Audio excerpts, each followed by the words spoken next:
السلام عليكم ورحمة الله تعالى وبركاته. بسم الله والحمد لله والصلاة والسلام على رسول الله. ಸೌಹಾರ್ದ ಭಾರತ ಕಟ್ಟೋಣ ಎಂಬ ವಿಷಯದ ಕುರಿತು ಒಂದೆರಡು ಮಾತುಗಳನ್ನು ಹೇಳಲು ಇಚ್ಛೆ ಪಡುತ್ತೇನೆ. ಅಲ್ಲಾಹು ತೌಫೀಕ್ ನೀಡಲಿ, ಆಮೀನ್ ಯಾ ರಬ್ಬಲ್ ಆಲಮೀನ್.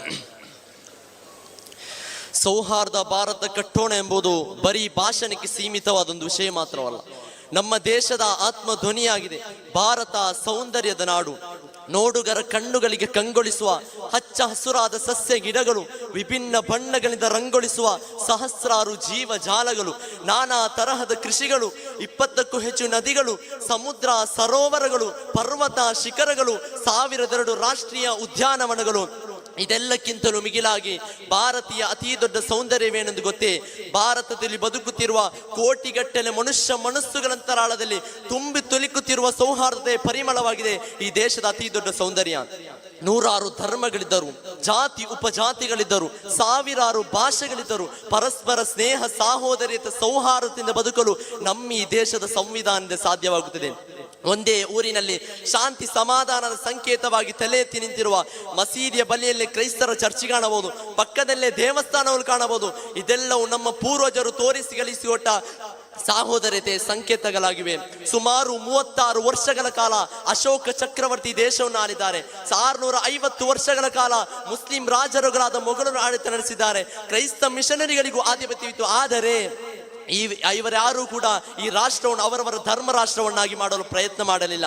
ಒಟ್ಟಿನಲ್ಲಿ ನಮ್ಮ ಪೂರ್ವಜರೆಲ್ಲರೂ, ಅವರು ಹಿಂದೂ ಆದರೂ, ಮುಸಲ್ಮಾನರಾದರು, ಕ್ರೈಸ್ತರಾದರು, ಜೈನರಾದರು, ಬುದ್ಧರಾದರು, ಧರ್ಮ ಇದ್ದವರಾದರು ಇಲ್ಲದವರಾದರು, ಅವರ ಧ್ಯೇಯ, ಅವರ ಸಿದ್ಧಾಂತ, ಅವರ ಮನದಲ್ಲಿ ಮಿಡಿಯುತ್ತಿದ್ದ ಆಸೆ ಅಭಿಲಾಷೆ ಅದು ಸೌಹಾರ್ದ ಮಾತ್ರವಾಗಿತ್ತು. ಕವಿಯೊಬ್ಬರು ಹಾಡಿದ ಹಾಗೆ, ಆರ್ಯರು, ಮೊಘಲರು, ಕ್ರೈಸ್ತರು ತಡೆಯೇನು, ಎಲ್ಲರೂ ಬರಲೆಂದು ಸ್ವಾಗತಿಸಿದೆ.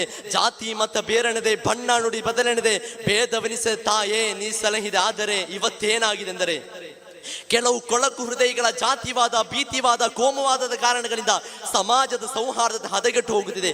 ದೇಶದಲ್ಲಿ ದೇಶದ ವಿಷ ಬೀಜಗಳು ರವಾನೆಯಾಗುತ್ತಿದೆ. ದಬ್ಬಾಳಿಕೆಗಳಿಂದ ಕಲುಷಿತವಾಗುತ್ತಿದೆ. ಪ್ರತಿಭಾವಂತರು ಬೀದಿಗಿಳಿದು ಪ್ರತಿಭಟನೆ ಮಾಡಬೇಕಾದ ಗತಿಗೇಡು ಬಂದಿದೆ. ಧರ್ಮದ ಹೆಸರಲ್ಲಿ, ಜಾತಿಯ ಹೆಸರಲ್ಲಿ, ಪಂಥ ಪಂಗಡಗಳ ಹೆಸರಲ್ಲಿ ಅಲ್ಲಲ್ಲಿ ಕೋಮು ಗಲಭೆಗಳು, ಗೊಂದಲಗಳು ನಡೆಯುತ್ತಿದೆ. ಅಧಿಕಾರಿಗಳ ದ್ವೇಷ ಭಾಷಣಗಳು, ಬೇಜವಾಬ್ದಾರಿ ಹೇಳಿಕೆಗಳಿಂದ ನಮ್ಮ ನಾಡು ನರಕ ಸಮಾನವಾಗುತ್ತಿದೆ. ಮಾನವ ಕುಲದ ಮಾತೆ ಎಂಬ ಮಹತ್ತರವಾದ ಮಹತ್ವ ಇರುವ ಮಹಿಳೆಯರನ್ನು ಧರ್ಮದ ಹೆಸರಲ್ಲಿ ಬಹಿರಂಗವಾಗಿ ಬೆತ್ತಲೆಯಾಗಿಸಿ ಮೆರವಣಿಗೆ ಮಾಡಲಾಗಿದೆ. ನಾಲಿಗೆಯಿಂದ ಹೇಳಲು ನಾಚಿಕೆಯಾಗುವ, ಕಿವಿಗಳಿಂದ ಆಲಿಸಲು ಅಸಹ್ಯವಾಗುವ ಅದೆಷ್ಟೋ ಸೌಹಾರ್ದ ವಿರುದ್ಧ ಕಚ್ಚಾಟ ಕಾದಾಟಗಳು ಈ ದೇಶದಲ್ಲಿ ಇಂದು ವ್ಯಾಪಕವಾಗಿ ನಡೆಯುತ್ತಿದೆ.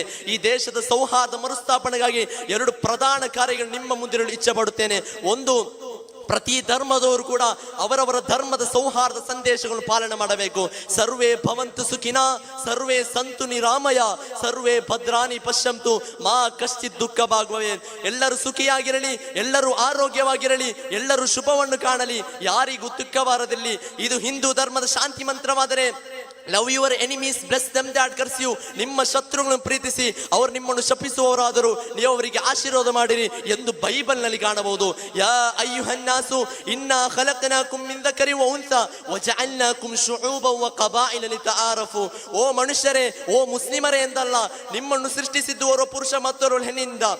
ನಿಮ್ಮನ್ನು ಕುಲಗೋತ್ರ ಪಂಗಡಗಳನ್ನಾಗಿ ವಿಂಗಡಿಸಿರುವುದು ಪರಸ್ಪರ ಪರಿಚಯಿಸಿಕೊಳ್ಳಲು ಮಾತ್ರ ಎಂಬ ಉದಾತ್ತ ಸಂದೇಶಗಳು ಮಾನವರೆಲ್ಲರೂ ಒಂದೇ ತಾಯಿಯ ಮಕ್ಕಳಂತೆ ಸ್ನೇಹ ಸೌಹಾರ್ದತೆ ಬದುಕಬೇಕೆಂಬ ಪರಮ ಪವಿತ್ರವಾದ ಪಾಠವನ್ನು ಪ್ರತಿಪಾದಿಸುತ್ತದೆ. ಎರಡನೆಯದಾಗಿ, ಈ ಭವ್ಯ ಭಾರತದ ಸುಂದರ ಸಂವಿಧಾನ ಸಂದೇಶವನ್ನು ಪಾಲಿಸುವುದು. ಆರ್ಟಿಕಲ್ 14 ಈಕ್ವಾಲಿಟಿ ಬಿಫೋರ್ ಲಾ, ಎಲ್ಲರೆಡೆಯಲ್ಲಿ ಸರಿಸಮಾನತೆ. ಆರ್ಟಿಕಲ್ 15 ಪ್ರೊಹಿಬಿಷನ್ ಆಫ್ ಡಿಸ್ಕ್ರಿಮಿನೇಷನ್, ಜಾತಿ, ಧರ್ಮ, ವರ್ಗ, ವರ್ಣ ಹೀಗೆ ಯಾವುದೇ ವಿಚಾರದಲ್ಲೂ ಯಾವುದೇ ನಾಗರಿಕರೊಂದಿಗೂ ಭೇದ ಭಾವ ಮಾಡದಿರುವುದು. ಆರ್ಟಿಕಲ್ 25 ಫ್ರೀಡಮ್ ಆಫ್ ರಿಲಿಜಿಯನ್, ಎಲ್ಲರಿಗೂ ಅವನಿಚ್ಛಿಸುವ ಧರ್ಮ ನಂಬಲು ಮತ್ತು ಅದನ್ನು ಪ್ರಚುರಪಡಿಸಲಿರುವ ಸ್ವಾತಂತ್ರ್ಯ. ಆದ್ದರಿಂದ ನಾವೆಲ್ಲರೂ ಇದೆಲ್ಲವನ್ನು ಆಲಿಸಿ ಪಾಲಿಸಿ ಸೌಹಾರ್ದತೆಯಿಂದ ಬದುಕಬೇಕೆಂದು ಸಾರುತ್ತಾ ನನ್ನ ಭಾಷಣಕ್ಕೆ ಕಡಿವಾಣವಾಗುತ್ತಾ ಇದ್ದೇನೆ. ವಾಖಿರು ದಅವಾನಾ ಅನಿಲ್ ಹಮ್ದುಲಿಲ್ಲಾಹಿ ರಬ್ಬಿಲ್ ಆಲಮೀನ್. ಅಸ್ಸಲಾಮು ಅಲೈಕುಂ ವರಹಮತುಲ್ಲಾಹ್.